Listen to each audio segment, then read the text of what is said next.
Chapter 3. Madeline returned to the little parlor with the brother who she barely recognized. "Majesty!" he exclaimed, "to think of you being here!" The warmth stormed back into her veins. She remembered how that pet name had sounded on the lips of her brother. Alfred. Then his words of gladness at the sight of her, his chagrin at not being at the train to welcome her, were not so memorable of him as the way he clasped her now, for he had held her that way the day he had left home, and she had not forgotten. But how he was so much taller and bigger, so dusty and strange and different and forceful, that she could scarcely think him the same man. She even had a humorous thought that here was another cowboy bullying her, and this time it was her brother.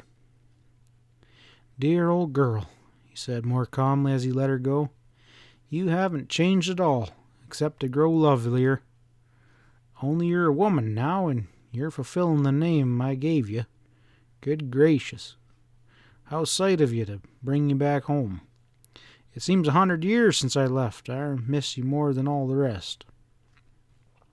Madeline seemed to feel with his every word that she was remembering him. She was so amazed at the change in him that she could hardly believe her eyes. She saw a bronzed, strong-jawed, eagle-eyed man that was stalwart and superb of height, and like the cowboys, belted, booted, and spurred. And there was something hard as iron in his face that quivered with his words. It seemed that only in those moments when the hard lines broke and softened could she see resemblance of the face she remembered. It was his manner, the tone of his voice, and the tricks of speech that proved to her that he was really Alfred. She had bid goodbye to a disgraced, disinherited boy, and well she remembered the handsome pale face with its weakness and shadows and careless smile, with the ever-present cigarette hanging between the lips. The years had passed, and now she saw a man. The West had made him into a man.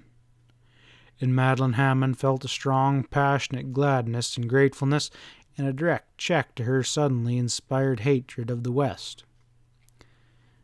"Majesty, it's good for you to be here. I'm all broken up. How'd you ever do it?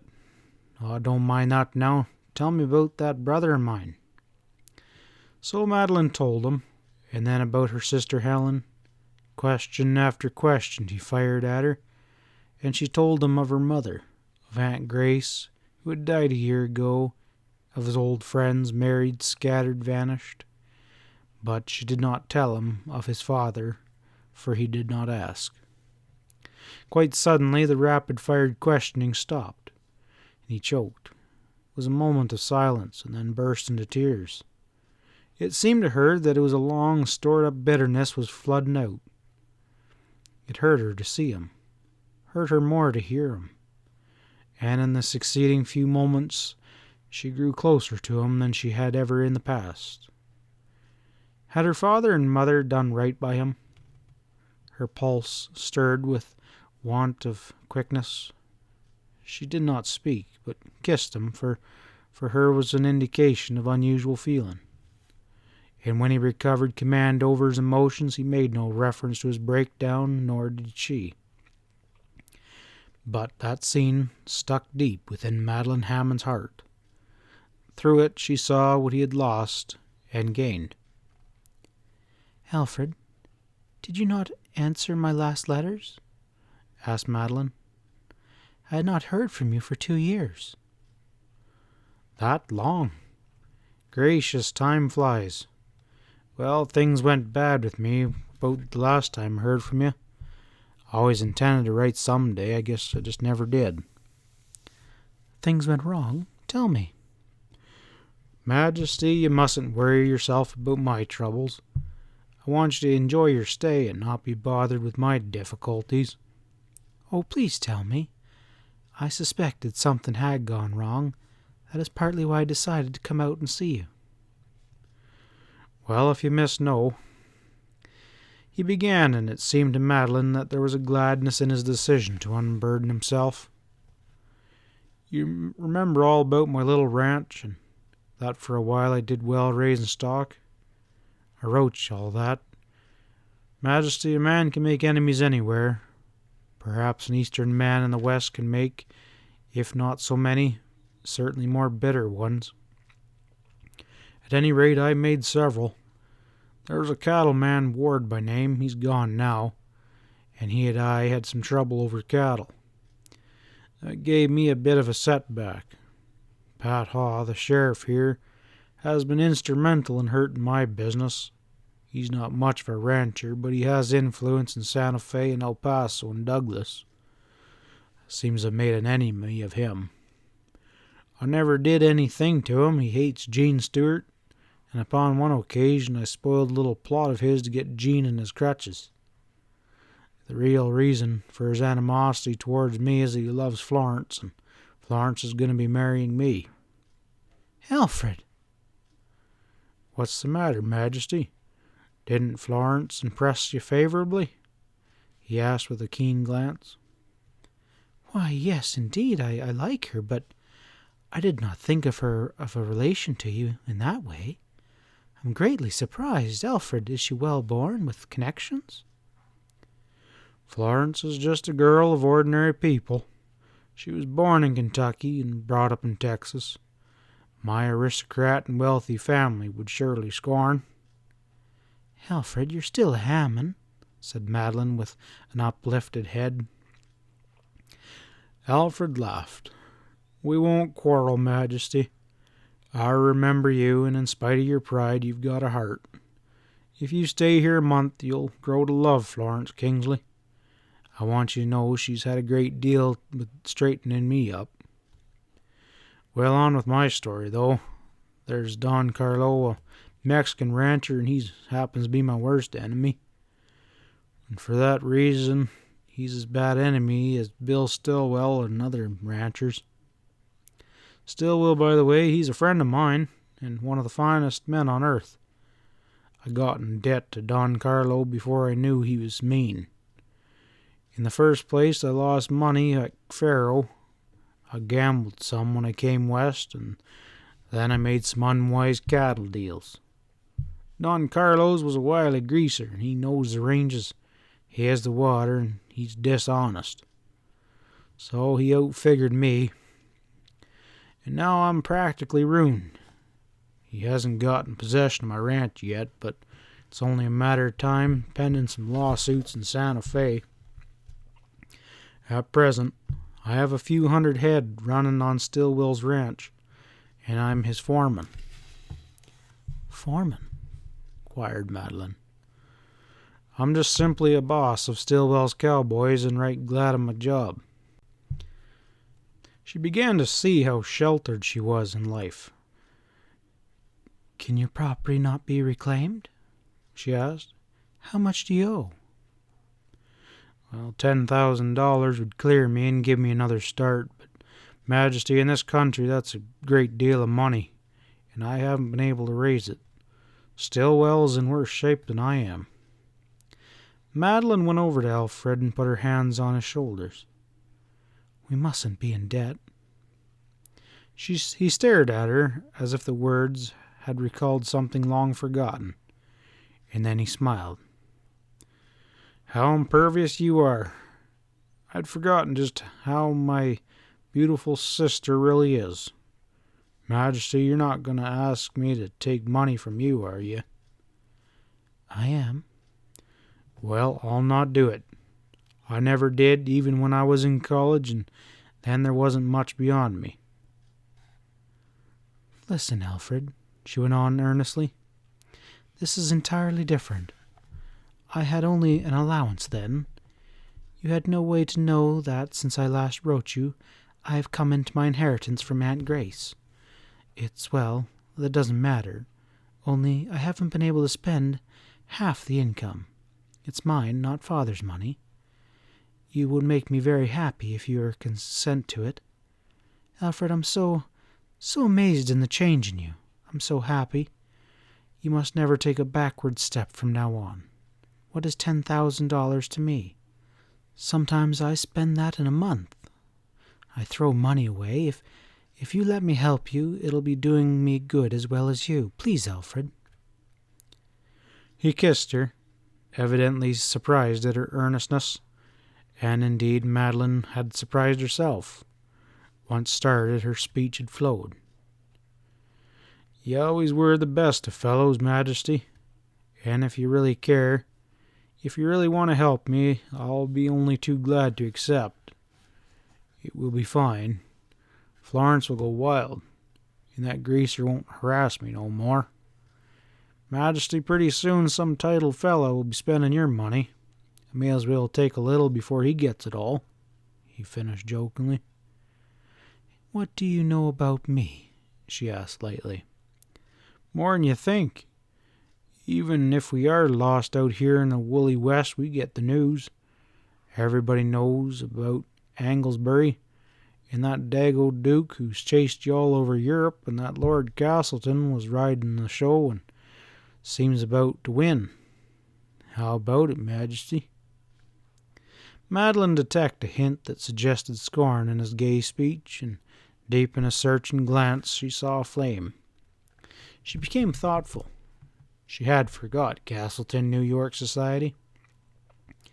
Alfred, she began seriously, I don't believe any titled gentleman will ever spend my money, as you elegantly express it. Oh, I don't care for that. It's you, he cried passionately, and he grasped her with a violence that startled her. He was white, his eyes were like fire. You're splendid and wonderful. People call you the American beauty, but you're more than that. You're the American girl. Majesty, marry no man unless you love him and love American. Stay away from Europe long enough to learn to know the real men of your own country. Alfred, I'm afraid there's not always real men and real love for American girls in international marriages. But Helen knows this. It'll be her choice. She'll be miserable if she marries Anglebury. Well, that'll serve her right, declared her brother. Helen always was crazy for glitter and fame. I'll gamble she never saw more of Anglesbury than the golden ribbons on his breast. I'm sorry. Anglebury is a gentleman, but it is the money he wanted. Alfred, tell me how you came to know about me way out here.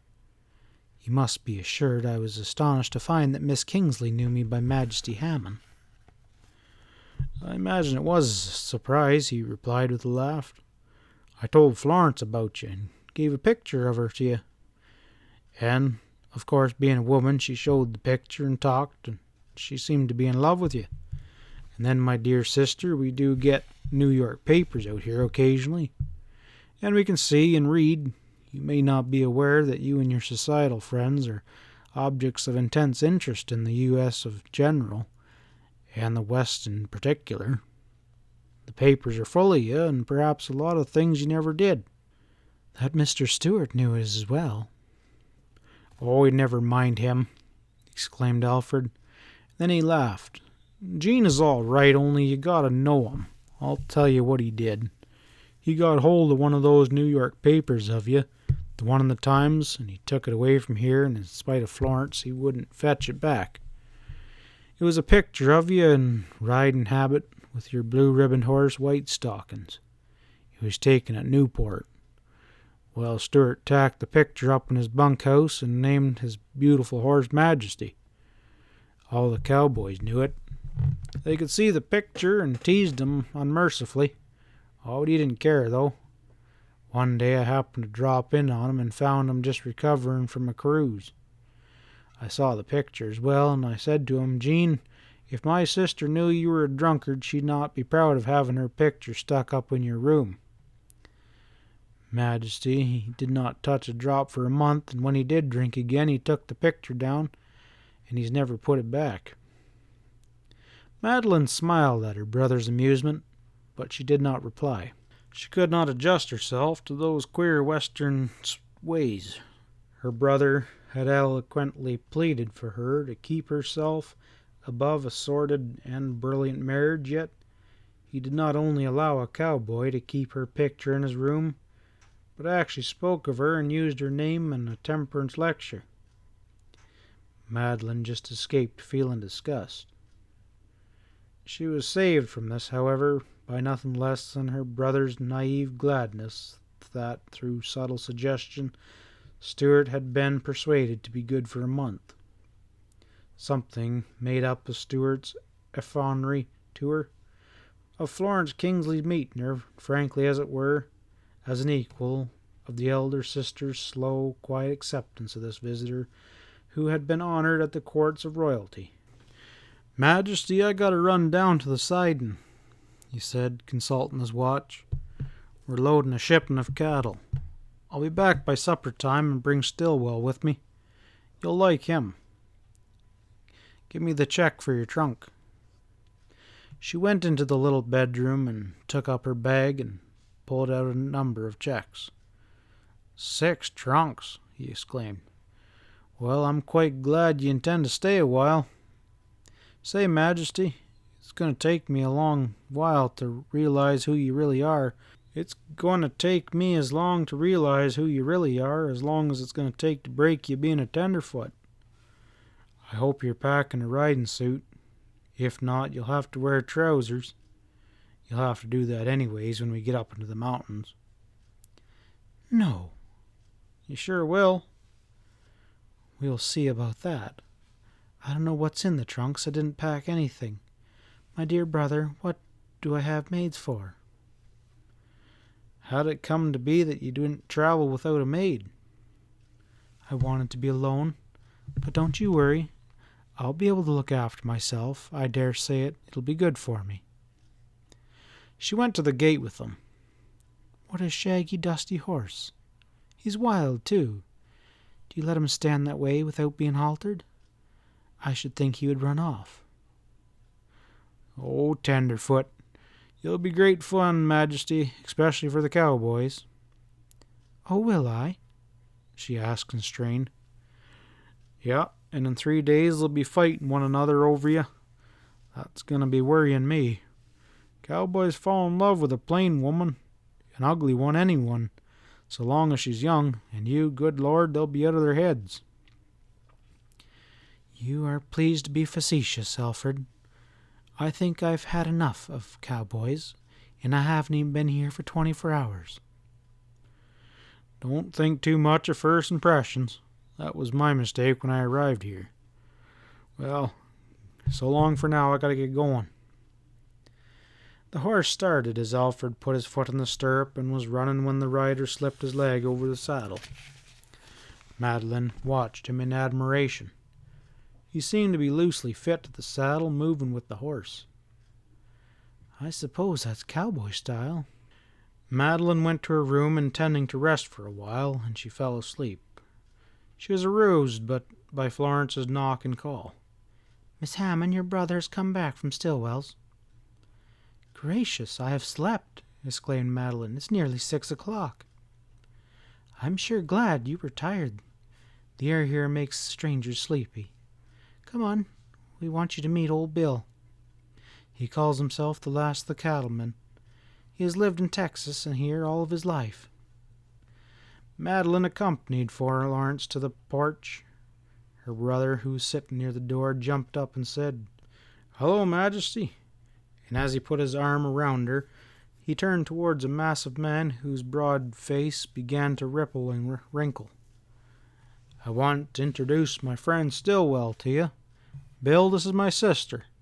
The sister I've so often told you about. This is Majesty." "Well, well, Al. This about the proudest meeting in my life," replied Stillwell in a booming voice. He extended a huge hand. Miss Majesty, sight of you is about as welcome as rain and flowers to an old desert cattleman." Madeline greeted him, and it was all she could do to repress a cry at the way he crunched her hand in a grasp of iron. He was old, white-haired and weather-beaten, with long forlorn down with his cheeks, and had gray eyes almost hidden in wrinkles. If he was smiling, she fancied it a most extraordinary smile. The next instant she realized that it had been a smile, for his face suddenly stopped rippling, the light died, and suddenly he was like rudely chiseled stone. The quality of hardness she had seen in Stuart was immeasurable, that was intensified upon this old man's face. "Miss Majesty, it's plumb humiliating to all of us that we weren't on hand to meet you," Stillwell said. "Me and Al stepped into the post office and said a few mild and cheerful things about that. Them messages ought to have been sent out to the ranch. I'm sure afraid it was a mite unpleasant for you last night at the station." "I was rather anxious at first, and perhaps frightened," replied Madeline. "Well, I'm sure glad to tell you that there's no man in these parts, 'cept your brother, that I'd have liked to meet you, such as Gene Sturt." "Indeed?" "Yeah, and that's taking into consideration Gene's weaknesses, too. I'm almighty fond of saying this myself, that I'm the last of the old cattlemen. Well, Stuart's not a native Westerner, but he's my pick of the last cowboys. Sure, he's young, but he's the last of the old style, the picturesque, the chivalrous, too. I gotta make bold to say, Miss Majesty, as well as the old hard-riding folks. Folks are down on Stuart, and I'm only saying a good word for him because he's down, and maybe last night he might have scared you being fresh out from the East." Madeline liked the old fellow for his loyalty to the cowboy he evidently cared for, but as there did not seem anything for her to say, she remained silent. "Miss Majesty, the day of the cattleman is about over, and the day of the cowboy, such as Gene Sturt, is over. There's no place for Gene. If these weren't modern days, he'd have been near a gunman, same as we had in Texas, when I was ranching down there in the 70s, but he can't fit nowhere now. He can't seem to hold a job when he's going down." "I'm sorry to hear it," murmured Madeline. "But, Mr. Stillwell, isn't the modern days out there just a little bit wild yet? The conductor on my train told me of rebels and bandits and raiders. Then I have had other impressions of, well, that have been wild enough for me." "Well, it's some more pleasant and exciting these days for many a year," replied Stillwell. "The boys have took to packing guns again, but that's owing to the revolution in Mexico. There's going to be trouble along the border. I reckon people in the East don't know there's a revolution. Well, Mandro will oust Diaz, and then there's some other rebel who ousts Mandro. It means trouble on the border and across the border, too. I wouldn't wonder if Uncle Sam had to get a hand in the game. There's already been hold-ups in the railroads and raids along the Rio Grande Valley, and these little towns are full of greasers, all disturbed by the fighting down in Mexico. We've been having shooting scraps and knifing scraps and some cattle raiding. I've been losing a few cattles right alongside. Reminds me of old times, and pretty soon, if it don't stop, I'll take the old way to stop it." "Yes, indeed, Majesty," put in Alfred. "You've hit upon an interesting time to visit us." "Well, that sure appears to be so," rejoined Stillwell. "Stuart got in trouble down here today, and I'm more than sorry to have to tell you that your name figured into it, but I couldn't blame him, for sure I would have done the same myself." "That's so?" Alfred inquired, laughing. "Well, tell me more about that." "Miss Majesty, I reckon, being that you're in the West now, you must take things as they come, and mind each thing a little less than the time before. If we old fellers hadn't been that way, we'd have never lasted. Last night wasn't particular bad, rating with some of the nights lately, but that wasn't much doing. But I had a hard knock. Yesterday, when we started in with a bunch of cattle, I sent one of my cowboys, Danny Maines, along ahead, carrying money to get in town before dark. Well, Danny was held up. I don't distrust the lad. There's been some strange greasers in town lately, and maybe they know about the money coming. Well, when I arrived at the cattle, I was some put to make ends meet, and today I wasn't in no particularly good humor.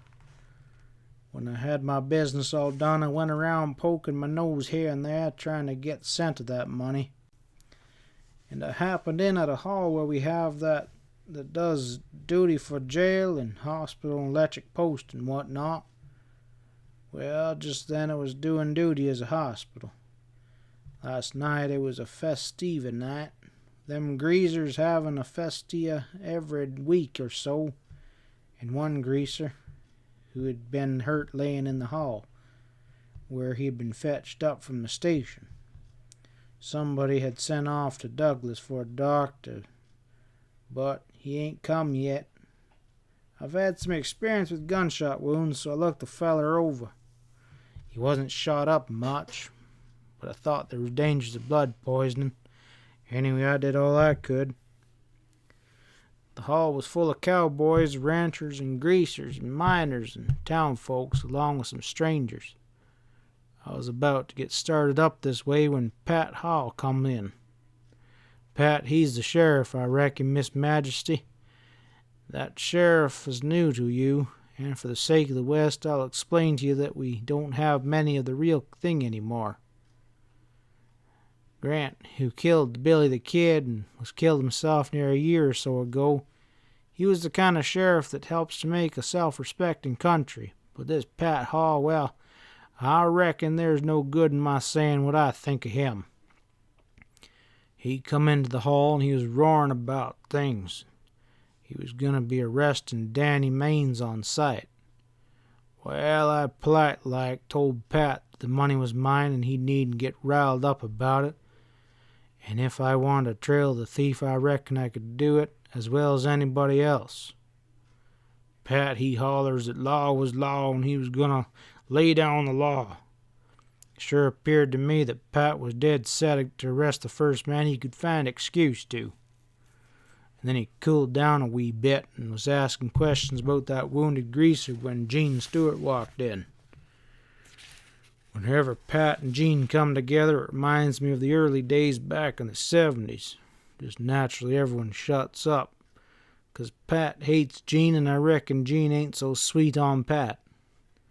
They just naturally foes in the first place, and then the course of events here in El Cajon have been exaggerating things. Well, hello, Stewart. You're the feller I'm looking for, that's what Pat says. Stewart eyes him up and says mighty cool and sarcastic like, "How you look a good deal for me when I'm hitting up the dust the other way." Pat went red at that and he said, "Say, Stewart, you all think a lot of that roan horse of yours with that aristocratic name."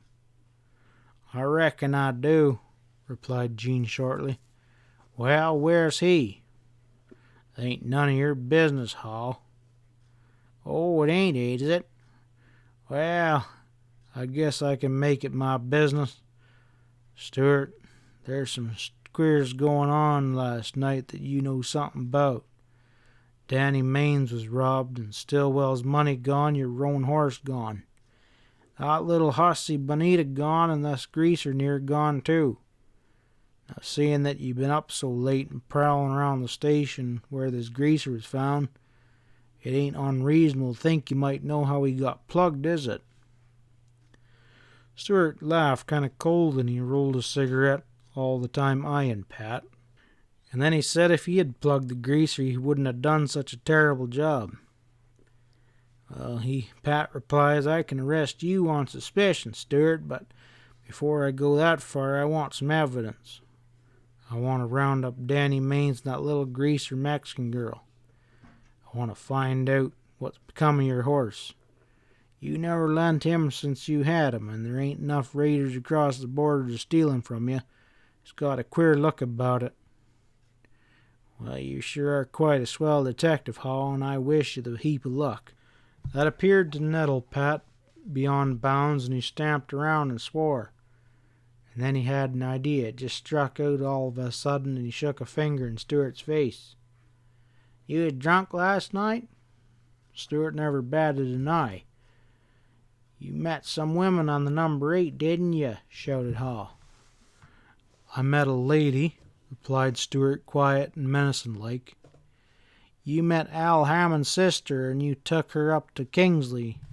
And cinch this, my cowboy cavalier. I'm going up there and ask this grand dame some questions, and if she's as close-mouthed as you are, I'll arrest her."